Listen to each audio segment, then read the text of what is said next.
تمام انسان مرتبے میں برابر ہیں. پیدائشی طور پر کوئی انسان افضل نہیں، کوئی ارذل نہیں، کوئی اونچا نہیں، کوئی نیچا نہیں. پیدائشی طور پر اونچ نیچ ہوگی، وہ ہوگی ایکوائرڈ کریکٹرز کی وجہ سے، جو آپ نے حاصل کیا. آپ نے علم زیادہ حاصل کیا، آپ کی عزت ہو جائے گی. آپ میں تقوی زیادہ ہے، خدا ترسی زیادہ ہے، آپ کی عزت کی جائے گی. آپ خادم خلق ہیں، آپ کی عزت کی جائے گی. لیکن یہ ساری چیزیں ایکوائرڈ ہیں، بعد میں انسان نے حاصل کی ہیں. پیدائشی طور پر کوئی انسان اونچا نہیں، کوئی انسان نیچا نہیں. یہ بڑا انقلابی پیغام ہے قرآن کا. اور یہ سمجھیے کہ پورے عالم انسانیت کے لیے، میں ابھی گواہی بھی آپ کے سامنے پیش کروں گا، اس عالم انسانیت میں پہلی مرتبہ یہ پیغام اسلام نے دیا. چنانچہ میں نے آیت آپ کو سنائی، یا ایھا الناس یا ایھا الذین آمنوا، نہیں، اے لوگو، انا خلقناکم، ہم نے ہی تم سب کو پیدا کیا، وجعلناکم شعوبا وقبائل، اور تمہیں قوموں میں اور قبیلوں میں تقسیم کر دیا. تمہاری رنگتیں مختلف ہیں، تمہارے ناک نقشے مختلف ہیں، تمہاری بولیاں مختلف ہیں. جعلناکم شعوبا وقبائل لتعارفوا، یہ صرف تعارف کے لیے ہے. یہ کوئی معیار نہیں ہے کہ یہ بلند ہے وہ کم ہے، فلاں نسل جو ہے اونچی ہے، فلاں نسل نیچی ہے، گورے جو ہے اونچے ہیں اور کالے جو ہے نیچے ہیں، یا مرد اونچے ہیں اور عورتیں نیچی ہیں. پیدائشی طور پر تمام انسان بالکل مساوی. اس اصول پر ہم نے بھی زیادہ غور نہیں کیا ہے. آپ جس معاشرے میں ہیں وہاں پیدائشی طور پر برہمن اونچا ہے، شودر تو نیچا ہے. ویسے کوشش ہو رہی ہے، معاشرتی سطح پر کوشش ہو رہی ہے، قانونی سطح پر کوشش ہو رہی ہے کہ ان تصورات کو ختم کیا جائے.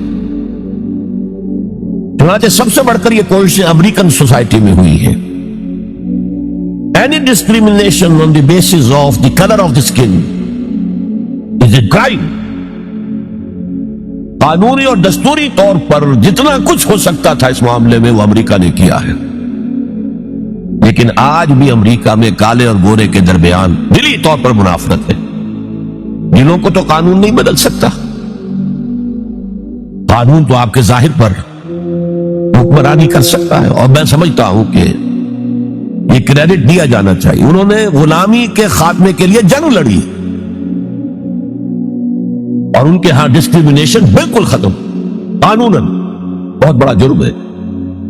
پھر بھی حالات کیا ہیں؟ اگر کسی گوروں کی آبادی میں کوئی کالا افرو امریکن آ کر مکان خرید لیتا ہے تو اس آبادی میں جائیداد کی قیمت ایک دم گر جاتی ہے. اب وہ سارے گورے وہاں سے بیچ کے اپنے گھر باہر جا کے ٹاؤن شپس علیحدہ آباد کر لیتے ہیں، ان کے ساتھ رہنے کو تیار نہیں ہے. کون سا قانون روکے گا انہیں اس سے کہ آپ اپنا مکان نہیں بیچ سکتے، آپ کو یہی رہنا پڑے گا؟ یہ تو کوئی بات نہ ہوئی. چنانچہ جو حضرات امریکہ آتے جاتے رہتے ہیں ان کے علم میں ہے کہ ہر بڑے شہر کا جو ڈاؤن ٹاؤن ہے وہ افرو امریکنز کے قبضے میں ہے. بالٹیمور میں چلے جائیے، واشنگٹن میں چلے جائیے، لاس اینجلس میں چلے جائیے، جہاں جائیں گے ڈاؤن ٹاؤن وہ افرو امریکنز خانوں کے قبضے میں ہے. اور سب لوگ باہر نکل کے انہوں نے اپنی بستیاں بسا لی ہیں گوروں نے. تو یہ صورتحال، اس میں قرآن مجید کہتا ہے کہ دیکھو لوگوں، تم نے کوئی بنیادی طور پر پیدائشی طور پر رنگت کی وجہ سے، نسل کی وجہ سے کوئی نہ افضل ہے نہ مفضول ہے، نہ کوئی اعلیٰ ہے نہ ادنا ہے. کلکم، اور اس پر میں نے جو پیش کی ہے گواہی مزید حضور کی حجۃ الوداع کے خطبے سے، لا فضل لعربی علی عجمی ولا لعجمی علی عربی ولا لاسود علی احمر ولا لاحمر علی اسود الا بالتقوى کلکم بنو آدم وآدم من تراب. کسی عرب کو کسی اجمی پر کوئی فضیلت حاصل نہیں، حالانکہ عربوں کی گھٹی میں پڑا ہوا تھا کہ ہم بہت افضل ہیں. نطق تو ہمارے پاس ہے، بات ہم کر سکتے ہیں، خطیب ہمارے ہیں، باقی دنیا تو عجمی ہے، گونگے ہیں یہ لوگ۔ عجم کے معنی کیا؟ گونگے۔ حضور نے کہا لا فضل لعربی علی عجمی ولا لعجمی علی عربی، عجمی کو بھی، کسی عجمی کو کسی عربی پہ کوئی فضیلت نہیں۔ ولا لأحمر علی اسود، کسی سرخ روح کو، سفید اور سرخ رنگت والے کو کسی سیاہ فام کے اوپر کوئی فضیلت نہیں، نہ کسی سیاہ فام کو کسی گورے پر کوئی فضیلت۔ میں نے شروع میں جب میں حدیث پڑھتا تھا تو میں حیران ہوتا تھا کہ کیا کوئی کالے بھی یہ سمجھتے ہیں کہ ہم گوروں سے افضل ہیں؟ امریکہ میں جا کے بھید کھلا، وہ تو کہتے ہیں ہم مکمل انسان ہیں، یہ تو کچے ہیں، پکے ہوئے ہی نہیں ابھی۔ مذاق اڑاتے ہیں، ان کے ہاں جو ہے سفید چمڑی والوں کا شدید مذاق ہوتا ہے۔ تو حضور نے تو کہا کہ 1400 برس پہلے وَلَا لِفَضْلٍ لِأَسْوَدَ عَلَىٰ أَحْمَرَ وَلَا لِأَحْمَرَ عَلَىٰ أَسْوَدَ، کسی گورے کو کسی کالے پر، کسی کالے کو کسی گورے پر کوئی فضیلت۔ کلکم بنو آدم، تم سب کے سب آدم کی نسل ہو۔ وآدم من تراب، اور آدم مٹی سے بنے تھے علیہ الصلوۃ والسلام۔ یہ جو نکتہ میں اتنے اہتمام سے بیان کر رہا ہوں، اس کے لیے میں گواہی اب دے رہا ہوں۔ ایچ جی ویلز کی نام سنا ہوگا آپ نے، وہ زیادہ مشہور تو ہے سائنٹیفک فکشن کے معاملے میں۔ اس نے اپنے زمانے میں ایسی کہانیاں لکھی، ایسے افسانے لکھے جو آنے والے دور میں سائنس کے جب کہ عروج ہونے والا تھا تو واقعات کے طور پر سامنے آنے والے تھے۔ سائنٹیفک فکشن، کہانیاں لکھنا، افسانے لکھنا سائنسی بنیادوں۔ لیکن تاریخ عالم پر بھی ان کی 2 کتابیں اس شخص کی جو ہے وہ بہت ہی عمدہ ہے، اس میں کوئی شک نہیں۔ A short history of the world, اور دوسری ہے a concise history of the world. Concise history of the world میں پہلے میں یہ بیان کر دوں کہ اس نے حضور پر بڑے کیچڑ اچھالا ہے۔ شاطم رسول جیسے آج رشدی ہے یا بنگالی جو ہے تسلیمہ نسرین ہے، یا ایک اور بھی اٹھ کر آ گئی ہے اب، جس طرح وہ کیچڑ اچھالتے ہیں، جس طرح وہ حملے کرتے ہیں، رقیق حملے کرتے ہیں، ایسے ہی ایچ جی ویلز نے بھی کیے ہیں۔ یہ میں کس لیے بتا رہا ہوں؟ تاکہ یہ بات جو ہے واضح ہو جائے کہ وہ عقیدت مند نہیں ہے، حضور کا دشمن ہے۔ اور عربی کی ایک کہاوت یہ ہے کہ الفضل ما شہدت بہ الاعداء، دوست اور عقیدت مند تو تعریف کریں گے، کیا کسی مسلمان کے لیے ممکن ہے کہ حضور کی تعریف نہ کرے؟ بلکہ وہ نعتیں پڑھتے ہوئے غلوف بھی کر جائیں گے، کہیں سے کہیں پہنچا دیں گے۔ ہاں اگر دشمن تعریف کرے تو وہ بات ہے کہ جو قابل غور ہے۔ میں نے اس لیے اسٹیبلش کیا دشمن ہے، دوست نہیں ہے، عقیدت مند نہیں۔ لیکن جو چیپٹر اس کا ہے حضور کی زندگی پر، اس کے آخر میں آ کر خطبہ حجۃ الوداع کا یہ حوالہ اس نے دیا، لا فضل لعربی علی عجمی ولا لعجمی علی عربی ولا لاسود علی احمر ولا لاحمر علی اسود الا بالتقوی۔ اور اس کے بعد جو اس کا ریئیکشن ہے، اس پر جو تبصرہ تھا کہہ رہا ہوں، اس کی وجہ بتا دوں گا بعد میں۔ معلوم ہوتا گھٹنے ٹیک کر کوئی شخص جو ہے اور سر جھکا کر خراج عقیدت پیش کر رہا ہے۔ ایگزیکٹ الفاظ یہ تھے اس کے، although the sermons of human equality, fraternity and freedom were said before also, and we find a lot of such sermons in Jesus of Nazareth, but it must be accepted that it was Muhammad sallallahu alayhi wasallam who for the first time in human history established a society based on these principles.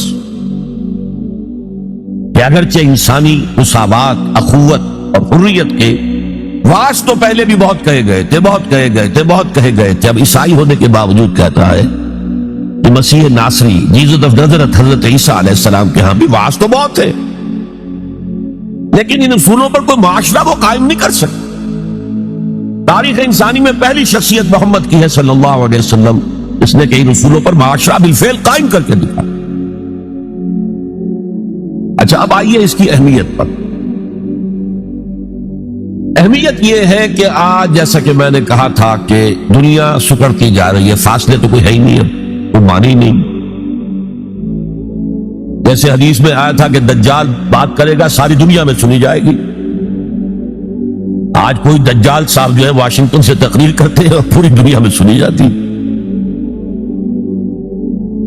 اب جو جو یہ دنیا چھوٹی ہو رہی ہے تو اس کا ایک منطقی تقاضا یہ ہے، یہ جو نیو ورلڈ آرڈر کی بات ہے یہ منطقی ہے، کوئی ایک عالمی ریاست ہونی چاہیے۔ اب یہ چھوٹی چھوٹی ریاستیں، نیشن سٹیٹس وغیرہ، یہ تو لڑتی بڑھتی رہیں گی، اس نے اس کے اوپر چڑھائی کر دی، اس نے اس پر چڑھائی کر دی، تو ایک کوئی عالمی ریاست، گلوبل سٹیٹ قائم ہونی چاہیے۔ لیکن اس کے لیے بنیاد کہاں سے لائیں؟ انسانوں کو جوڑیں کیسے؟ وہ تو نسل کی بنیاد پر جو ہے کٹے ہوئے ہیں، رنگت کی بنیاد پر ان کے دلوں کے درمیان جو ہے بود ہے۔ انسانیت کو ایک کرنے والی یا ایک ڈوری میں پرونے والی شے کون سی ہے؟ کون سی ڈوری ہے؟ دیکھیے انہی حالات کا تقاضا تھا، لیگ آف نیشنز قائم ہوئی تھی،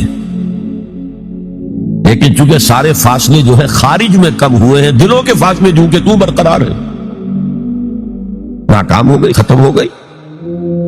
اقبال نے اس کی موت کی پیشن گوئی کی تھی، بیچاری کئی روز سے دم توڑ رہی ہے، ڈر ہے خبر بد نہ میرے منہ سے نکل جائے۔ تقدیر تو مبرم نظر آتی ہے وہ، لیکن پیران کلیسا کی دعا ہے کہ یہ ٹل جائے، کسی طرح لیگ آف نیشنز باقی رہ جائے۔ ختم ہو گئی، اب یونائٹڈ نیشنز ہے، بالفعل ختم ہو چکی، سپر پاورز کے مفادات کے تحت۔ اور اب تو وہ سپر پاورز بھی دو نہیں رہی، سپریم پاور جو ہے وہ یونائٹڈ نیشنز کی اکثریت روکنا چاہے وہ نہیں رکتی۔ عراق پر حملے کے معاملے میں کون ساتھ تھا ان کے؟ بائی پاس کیا، دفاع ہو جاؤ، ہمیں کوئی حیثیت ضروریت نہیں تمہاری۔ تو یہ بھی دم توڑ رہی ہے، یونائٹڈ نیشنز کا وجود کیا رہ جائے گا؟ بیچاری کئی روز سے دم توڑ رہی ہے، یہ عراق پر حملے کے ساتھ جو ہے اس کا دم جو ہے عالم نزاع شروع ہو چکا ہے۔ ڈر ہے خبر بد نہ میرے منہ سے نکل جائے، تقدیر تو مبرم نظر آتی ہے، تو اٹل نظر آتا ہے کہ یہ فیل ہو جائے گا، ادارہ ختم ہو جائے گا۔ پیران کلیسا کی دعا ہے کہ یہ ٹل جائے، وہاں دعائیں ہو رہی ہیں کہ ابھی یہ برقرار رہے۔ اس پس منظر میں قرآن دو بنیادیں دیتا ہے کہ جو تمام انسانوں کو جوڑنے والی، ایک وحدت الہ، وحدت خالق، تم سب کا خالق ایک ہی ہے، اللہ۔ اب ایوولوشن کی تھیوری ماننے والے کیسے مانیں گے کہ کوئی ایک اللہ ہے، کوئی ایک خالق ہے؟ تو نہیں مان سکتے۔ نمبر دو، تم سب ایک ہی جوڑے کی اولاد ہو، یا ایھا الناس انا خلقناکم، اے تمام انسانوں ہم نے تم سب کو پیدا کیا۔ وحدت خالق، وحدت الہ، اس پر سب جڑ جائیں گے آپس میں، ہندی ہو، چینی ہو، پاکستانی ہو، ایرانی ہو، امریکی ہو، کالے ہو، گورے ہو، پیلے ہو، سب اللہ کی مخلوق۔ اگر دل میں اللہ پر یقین ہے تو یہ پھر سارے جو فرق ہے ایویپوریٹ ہو جائیں گے۔ ایک کالے حبشی کو جس کے گھنگریا بالے تھے، ہونٹ موٹے موٹے تھے، شین ادا نہیں کر سکتا تھا، اشہدو نہیں کہہ سکتا تھا، اشہدو کہتا تھا، بلال۔ اور حضرت عمر فاروق جو اسلام سے پہلے بڑے نیشنلسٹ تھے، اپنی قریشیت پر فخر، اپنے خاندان پر فخر، اور وہ عمر فاروق جبکہ وہ خلیفہ تھے حضرت بلال کا نام نہیں لیتے تھے سیدنا کے بغیر، سیدنا بلال، سیدنا بلال، سیدنا بلال۔ حضرت ابو بکر کے بارے میں فرماتے ہیں ابو بکر سیدنا وآتق سیدنا، ابو بکر خود بھی ہمارے سردار ہیں، انہوں نے ہمارے سردار کو آزاد کرایا تھا خرید کر۔ تو یہ فرق تو جب تک کہ آپ اللہ پر ایمان نہ رکھتے ہو تو کوئی بنیاد ہی نہیں ہے۔ ہمارے ان کے درمیان کیا بنیاد ہے؟ پتہ نہیں کون سے قسم کے بندروں کی اولاد جو ہے ہندوستان میں بس رہی ہے، اور کون سے قسم کے شمپینزیز کی اولاد جو ہے وہ کہیں اور بس رہی ہے، ان کا تو کوئی رشتہ آپس میں ہے ہی نہیں۔ پھر یہ کہ وحدت آدم و حوا، انا خلقناکم، نمبر ایک، من ذکر و انثی، ایک مرد اور ایک عورت سے پیدا کیا۔ تو ایک تو اخوت دینی ہے، اخوت اسلامی ہے، وہ تو بڑی اونچی بات ہے۔ اخوت انسانی، تمام انسان۔ اب آپ فرمائیے حضرت حوا کے رحم پر جا کر تمام انسان ایک نہیں ہو جائیں گی؟ والدہ کے رحم کے اعتبار سے بہن بھائی جو ہیں بھائی بھائی اور بہنیں ہیں، دادی کے اس پر جائیے تو وہ ایک بڑا کنبہ وجود میں آ جائے گا، چچا تائے کی ساری اولاد اس میں مل جائے گی، اور اسی طریقے سے